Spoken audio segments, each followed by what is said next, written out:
Assalamualaikum warahmatullahi wabarakatuh. Para sahabat yang dimuliakan oleh Allah, dalam kesempatan ini kami akan mengisahkan kisah tentang Nabi Musa dan para pengikutnya yang dikejar-kejar oleh Fir'aun dan bala tentaranya. Para sahabat yang dimuliakan oleh Allah, semoga kesehatan, keselamatan, rezeki yang berlimpah, umur panjang yang berkah barokah senantiasa dilimpahkan oleh Allah kepada kita sekalian. Amin, amin ya robbal alamin. Para sahabat yang dimuliakan oleh Allah, kisah ini dimuat di dalam Al-Quran, juga di beberapa riwayat hadis sahih. Saat itu Nabi Musa sudah berusaha untuk mengingatkan nasihat amar ma'ruf, berdakwah kepada Fir'aun dan keluarganya, juga kepada bala tentaranya, agar selalu dan agar menyembah kepada Allah Subhanahu wa Ta'ala, Allah yang Maha Esa, tidak menyirikkan kepada Allah. Apalagi Fir'aun saat itu menganggap bahwa dirinya adalah Tuhan. Musa berulang kali bernasihat kepada Fir'aun dengan lemah lembut, karena Allah mengingatkan bahwa saat beramar ma'ruf kepada Fir'aun agar berkata dengan lembut, berkata dengan baik. Meskipun Fir'aun itu orangnya kejam, mengaku Tuhan, syirik luar biasa, tapi Allah mengingatkan kepada Nabi Musa untuk berdakwah secara lembut, secara halus kepada Fir'aun. Kemudian setelah diingatkan berulang kali, Fir'aun justru marah, justru murka kepada Nabi Musa, bahkan berencana untuk membunuh Nabi Musa. Padahal notabene Musa saat itu adalah anak angkatnya Fir'aun. Kalau ditarik ke belakang riwayatnya, bahwa Musa saat itu ditemukan waktu masih bayi, ditemukan oleh istrinya Fir'aun, kemudian diangkat sebagai anak. Kemudian akhirnya setelah gede tumbuh dewasa, Fir'aun karena diangkat oleh Allah sebagai nabi, maka kemudian amar ma'ruf, nasihat kepada Fir'aun agar Fir'aun kembali ke jalan yang benar, agar menyembah kepada Allah yang Maha Esa, tidak mengaku-ngaku sebagai Tuhan. Singkat cerita, akhirnya Fir'aun tetap membantah, tidak mau mengikuti nasihat dari Nabi Musa. Kemudian malah berencana untuk membunuh Nabi Musa dan para pengikut-pengikutnya.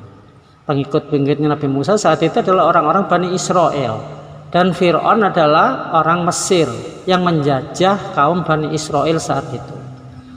Singkat cerita, kemudian Allah menurunkan wahyu kepada Nabi Musa agar berangkat pada malam hari untuk keluar kota Mesir, untuk melarikan diri atau pergi meninggalkan negara Mesir.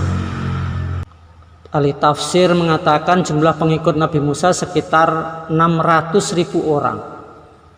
Terdiri dari anak-anak, dewasa, orang tua, orang yang sakit-sakitan, semuanya mengikuti Nabi Musa untuk keluar dari Mesir karena perintah dari Allah lewat wahyunya. Nah, karena pengikut Nabi Musa itu bukanlah orang-orang kaya atau tentara profesional, kebanyakan mereka hanya rakyat-rakyat jelata, maka mereka pun tidak mempunyai kendaraan. Jadi hanya beberapa saja yang mempunyai kuda atau onta, sisanya ya berjalan kaki. Sehingga karena banyak orang tua, anak-anak dalam rombongan Nabi Musa, tentunya perjalanan mereka itu ya sangat lambat. Meskipun berangkatnya pada malam hari, akhirnya bisa disusul oleh tentaranya Fir'aun, padahal Fir'aun berangkatnya pada pagi hari. Diterangkan bahwa Fir'aun dan para tentaranya menyusul Nabi Musa, mengejar Nabi Musa pada pagi hari. Tapi karena tentara Fir'aun ini luar biasa terlatih dalam peperangan dan mempunyai kendaraan-kendaraan perang, Diterangkan dalam riwayat menurut para ahli tafsir mengatakan bahwa jumlah tentara Fir'aun sejumlah 1.600.000 tentara terlatih semuanya, dan ada 100.000 kuda, sisanya adalah kendaraan yang lain seperti onta dan lain-lain. Sehingga bisa dibayangkan karena mereka terlatih, terus banyaknya kendaraan kuda yang mereka pakai, sehingga mereka berhasil menyusul Musa dan para pengikutnya. Sehingga akhirnya singkat cerita mereka pun nyampe di pinggiran, di tepi laut. Sudah tidak ada jalan lagi. Musa dan para pengikutnya nyampe di tepi laut, Laut Merah. Dan saat itu dari kejauhan tampak pasukan Fir'aun, jadi berdebu sehingga membuat para pengikut Musa ketakutan. Maka kemudian Musa menenangkan kepada para pengikutnya, tenanglah, Allah pasti menolong kita. Kemudian Nabi Musa berdoa kepada Allah minta tolong, dan Allah menurunkan wahyunya, yaitu Musa supaya memukulkan tongkatnya ke laut. Kemudian Musa pun mengerjakan perintah Allah. Musa memukulkan tongkatnya ke Laut Merah. Dan ajaibnya kemudian Laut Merah itu terbelah seperti jalan kering. Sehingga akhirnya Nabi Musa dan para pengikutnya pun masuk ke Laut Merah yang sudah kering tadi, yang membelah bagaikan jalan tol atau jalan di tengah lautan.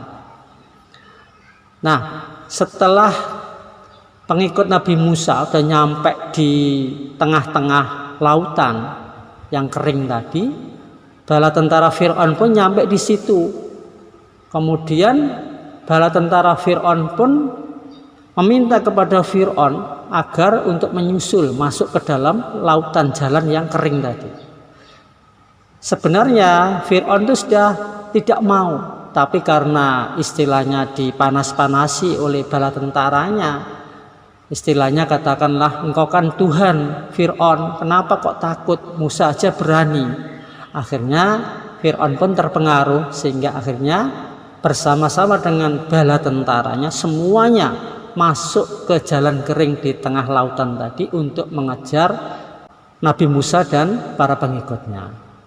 Nah, saat Nabi Musa dan para pengikutnya itu sudah ada di pinggiran dan mentas istilahnya dari jalan di tengah laut tadi, sudah di daratan semua, Allah pun mengembalikan laut tadi menjadi lautan kembali, sehingga Fir'aun dan bala tentaranya semuanya mati tenggelam di Laut Merah. Nah, saat itu Fir'aun yang sudah tenggelam di Laut Merah dalam keadaan sekarat, saya percaya kepada Tuhannya Bani Israel. Nah, pada saat itulah malaikat Jibril yang sangat benci kepada Fir'aun takut bahwa Allah akan memberi rahmat kepada Fir'aun, karena Fir'aun bertobat, mengaku atau membaca la ilaha illallah tadi.